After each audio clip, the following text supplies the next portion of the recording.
Now, I am joined by a special guest company. It's a great delight to have my next gentleman on my show. We have Colin McFarlane. We like to invite you on to discuss about a topic which is in the media at the moment. But I just want to say welcome to my show. How are you today? I'm very well, thank you. How are you? That's great. Great to have you on board. And I know many people know you for having like a long, successful, and illustrious career. But on this interview, I just wanted you to discuss and raise awareness about an urgent topic that people may have heard about in the media to do with Windrush. Um, Yes. Firstly, just taking it back, can you just familiarise my listeners with what is Windrush and the Windrush generation, please? Very good question, sir. A lot of people have asked me that question as well. So, this is very personal to me because my parents are from Jamaica and they arrived in this country in 1954. My mum came in 54 on an aeroplane. My dad came by ship, not the Windrush, another ship, in 55. So, Windrush really symbolizes the mass migration of people from the Commonwealth countries, particularly the Caribbean, in the 40s and 50s. A lot of people from the Caribbean fought for Britain in World War One and World War Two. So what happened after World War Two is a lot of men and women were sadly killed, and there was Britain needed people to operate the trains and nurses in the hospitals and so on. So they put out a request, an urgent appeal to the Commonwealth, and they travelled to the Caribbean, and they actively recruited. So they were invited here in the 40s and 50s, and unfortunately, the government of the day didn't really educate the country about that. So suddenly, there were a lot of black people in the country, and the indigenous population weren't very happy about it. So my parents' generation, because they look at they kind of worship the mother country. So to the point where in the Caribbean, everybody has, a photograph of the Queen, the King well, now the King obviously on their walls. So there's, an awful lot of. I'll go back to where I was. So it's live, ladies and gentlemen. Well, it's pre-recorded, but so basically, yes. So they're invited here, and what happened is there was a massive backlash because the country went, there's too many black people here, frankly, and the government didn't want to say that. So covertly, they started changing the laws around immigration and citizenship. In fact, I'll read you this to educate your listeners. That in, if I can find my piece of paper, which has now moved, here we go. The Home Office did a report in 2022, and it was leaked. And it said, and I only discovered this myself a few weeks ago, during the period of 1950 to 1981, every single piece of immigration or citizenship legislation was designed, at least in part, to reduce the number of people with black or brown skin who are permitted to live and work in the UK. And you go, whoa.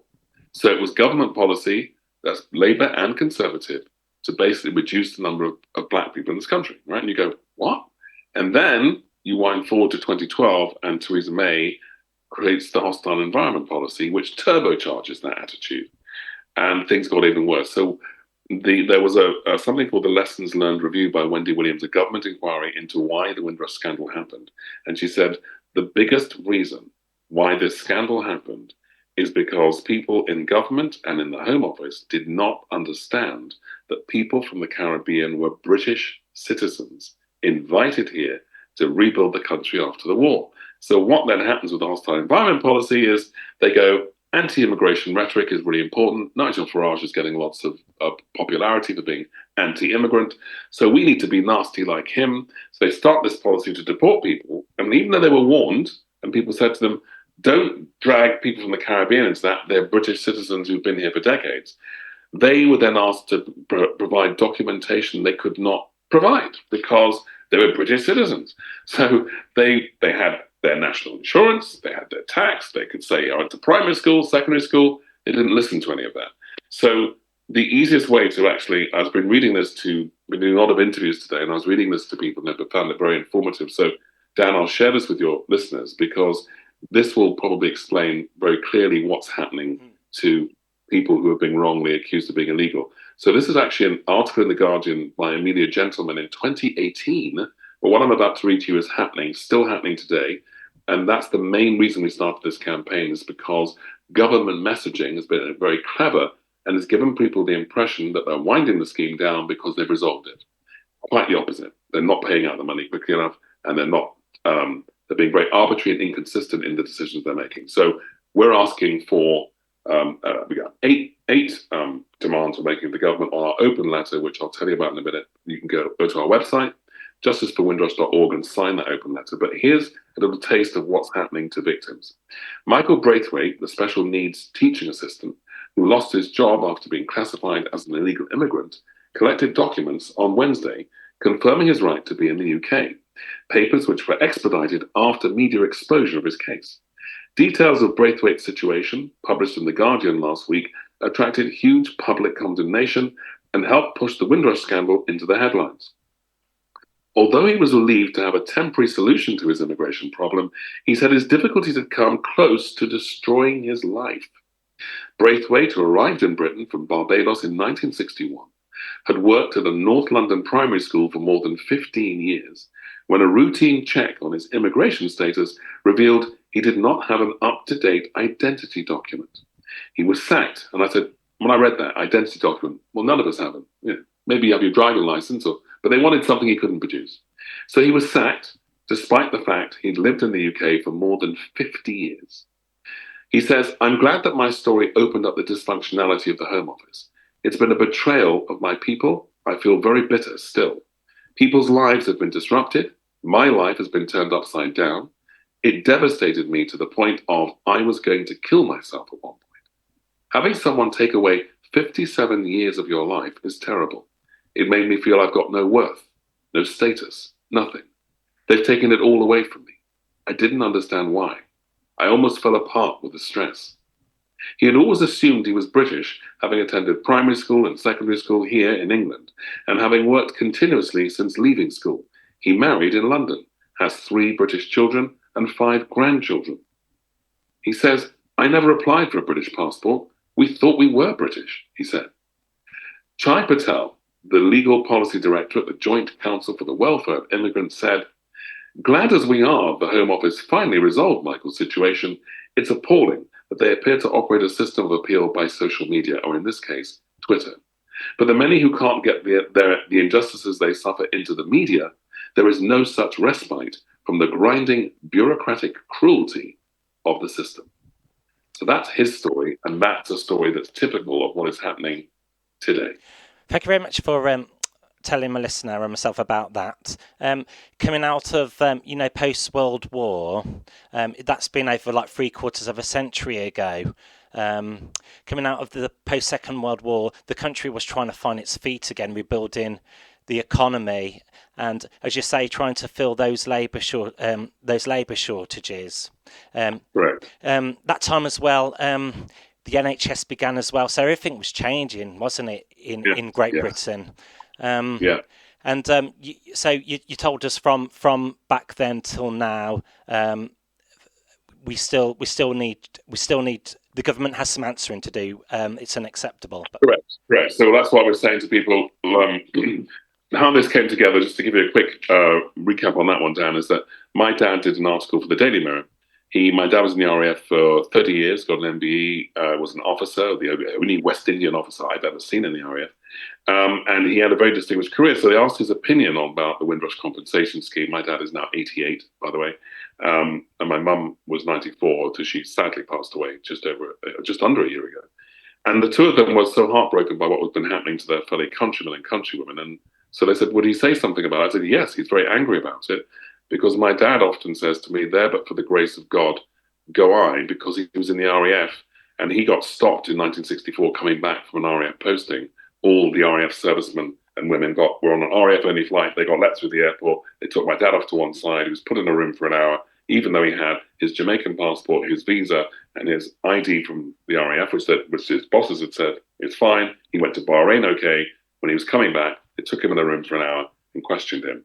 And eventually he was let out, but he was traumatized and he was pissed off and he wasn't very happy. And I said, did you get a passport then? He said, no, I got one in 1972 because you and your 2 brothers, you were all born here, but you had to travel on our passports because you were dependents. And so we were often abroad in Germany, Holland, Cyprus. So you would have to travel on our passport. But having had that happen to me, I decided to get naturalization papers in 72 and then a British passport for your mother and I so that you wouldn't have any problems. But a lot of immigrants who come here, excuse me, terrible cough, a lot of immigrants don't have that option because what tends to happen is you send money home.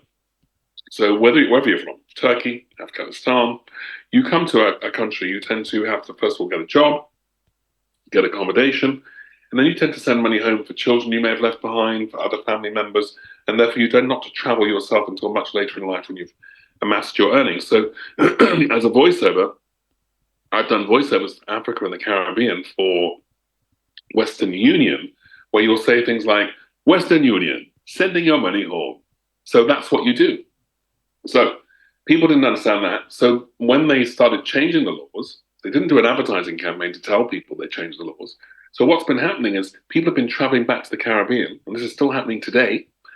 And then when they come back to England, they won't accept their passport, and they can't get back in the country. So that's happening. They accuse people of being illegal. They don't wait for a suitable answer. They don't believe them, and then they deport them or they detain them. So we have, in our film, you'll see that there are 3 different victims. There's no, 4. Sorry. There's the Waldo Romeo family. He's had the threat of deportation hanging over him for 13 years, even though he's lived here all his life. There's Michael Braithwaite, whose story I've just read to you. Then you've got a lady called Sony Campbell, who's in the RAF and is right at this moment in the Falklands serving this country, and they've tried to deport her mother who's got dementia. This is the scale of how disgusting this is. I've had someone ring me today from Birmingham who's been waiting for 3 years for compensation, yet the government will tell you they're moving very quickly and they're trying to get cases to be dealt with in 4 months. This guy's been waiting 3 years. Tell him that. So when they also say to you, we're trying to do our best, we're trying to right the wrongs, Martin Ford, KC, wrote the Windrush Compensation Scheme. His ancestry is West Indian, and he said to me, I've told the government, stop deportations and more people will come forward. But if you're still deporting people wrongly, so the government, the Home Office is saying, we're putting adverts out to advertise the scheme to attract more people to the Windrush Compensation Scheme. Well, why are they going to come forward to a scheme where they're likely at this stage to be told they're illegal and potentially deported? So what Martin said to the government is, stop, if you're serious about this, stop deportations. Because there were 13 bullet points of the Lessons Learned Review advising the government on where they went wrong. It's the government's own commissioned inquiry or review. And she said, here's the 30 things that have gone wrong. Do these things differently and justice will be served. Well, they've ignored all of them. I think they adopted 3 of her recommendations and they've now dropped those as well. So if you are basically ignoring the advice you've been given and you acknowledge that you made mistakes in the past, then you have to stop doing things like deportations when it's a 99% chance you're deporting people wrongly. So they're getting away with this because there are a lot of organizations out there working for Windrush victims, lots of lawyers, lots of people being advocates, but they don't have profile. And so as an actor, fortunately, because I've been in a couple of Batman films, I'm the voice of the Cube, done lots of TV. For your listeners, please just Google me on imdb.com and you'll see my computer games and my cartoons and all the stuff I do. So because that's given me a platform, I thought, well, I can do something about it. But actually, it wasn't until Annie Lennox from the Eurythmics, who I know your audience is probably quite young, but she was very big in the 80s and 90s, and you probably all know the song Sweet Dreams Have Made of This. And she contacted me having seen my dad's article in the Mirror that said, regarding the compensation scheme, I think they're waiting for our generation to die out and they're avoiding paying out the money. And lots of people agreed with that. I put it on socials, it got a lot of traction, and Annie Lennox, who's now based in Los Angeles, she saw it, contacted my acting agent and said, how can I be of service? And I said, well, I'd love one of your songs. And I thought she'd laugh. And she said, which one do you want? And I was like, oh my God, didn't think it'd be that easy. And I said, well, I would like Why, because it's an incredible song. And it has many echoes of what's going on in this scandal. So she said, fine, but I'll have to re-record it because Sony owned the original. So she lives in LA, but came over here. It was actually on my birthday. What an incredible birthday present for me. She recorded it on the 15th of September. And then we filmed it in October, and I had to then get a cast together. And I thought, well, we need high-profile people. We want young people to be educated about this. So I need someone that the young will look up to. So we got AJ Tracy, the rapper and producer, who has like 1 million followers on Instagram. So he came on board. I'd been watching Ted Lasso at the time, which I love. It was dealing with racial themes. And I thought, I wonder if Hannah Waddingham would come on board and help us. And she did. And she said she's passionate about racial justice, and she was pleased I'd asked her. And we've got Eddie Marsden, a fantastic actor and a good friend. And then Adrian Lester, Jay Blades, who's known here for the Repair Shop show. And all of these people were passionate about how badly the West Indian community had been treated over Windrush. And so they all came into the film along with Doreen Lawrence, the mother of Stephen Lawrence, who sadly was murdered 30 years by racists. So she obviously feels this sort of thing keenly. And then I put some of the victims in the film and some of the lawyers. And I said, what we want to do is copy Annie's film. She had a film about global feminism that when I met her in Glasgow 5 years before this, and we were in the same hotel while I was filming a series called Outlander that I'm in, or was in. I did seasons 4 and 5. And we were in a hotel, and I thought she was there performing, and she said, no, I'm giving a talk. I don't really perform anymore. I don't tour. I perform for causes rather than for the sake of performing. So we were talking about various things, and we kept in touch, I guess, on socials. And it's bizarre to us and quite funny that 5 years later we've ended up working so closely on this. But she'd seen my dad's comment about waiting for the Windrush generation to die out, got in touch with me. I asked for the song. We then started having a Zoom every 2 or 3 weeks as I tried to write the script. When I got the script together, bouncing off the lyrics of her song, we then got the cast together. We then shot that in October. We were going to launch it in Black History Month, but then, Gaza happens. And that's off the back of Ukraine. And now we've got Yemen and all these wars. So we were going, we better wait. No one's going to listen to this. So we waited till now. And then actually it's proved fortuitous because the post office scandal then dominated the headlines.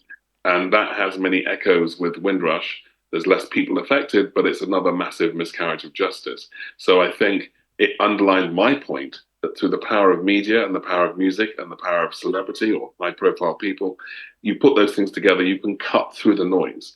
And I think there's a lot of organizations, I'm meeting a lot of them who have been doing amazing work for Windrush, but no one knows who they are. No one knows they're out there. For example, one organization with a similar name to us, Justice4Windrush Generations, have been meeting in Parliament every 2 months for 2 years, looking at improving the compensation scheme and looking at giving advice to victims. And I'd never heard of them, and the public had never heard of them. But someone I was working with said, there's this organization, go and meet them. I met them just before Christmas.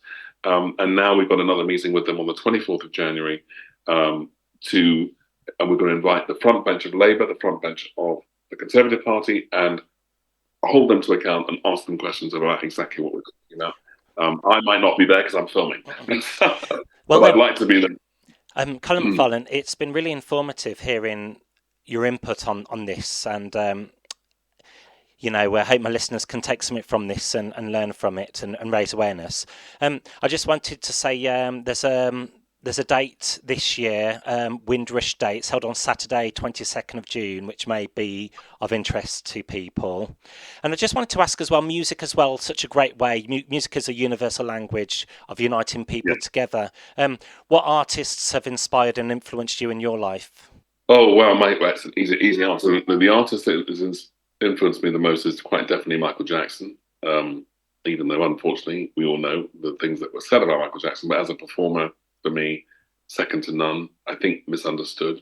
I did meet someone I met two people who knew Michael Jackson well, but Mark Lester was an actor that plays, if you ever watched the young Oliver Twist, the original film, there's the one who plays Oliver, the blonde-haired kid that plays Oliver is Mark Lester.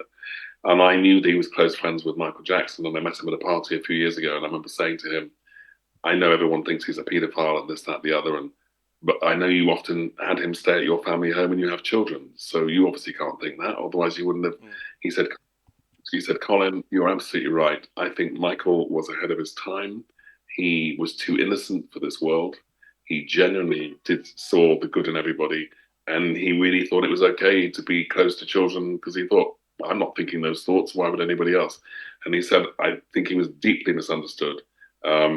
And he was such a talented man. And then I met someone in King's Cross, who is in the music business, and I was in his office one day, and I looked on the wall, and there was a picture of him with Michael Jackson. I think another one with Lionel Richie, and Janet Jackson. And I went, "My God, was Michael Jackson here in your office?" And he's like, "Yeah." "Oh my God, what was that like?"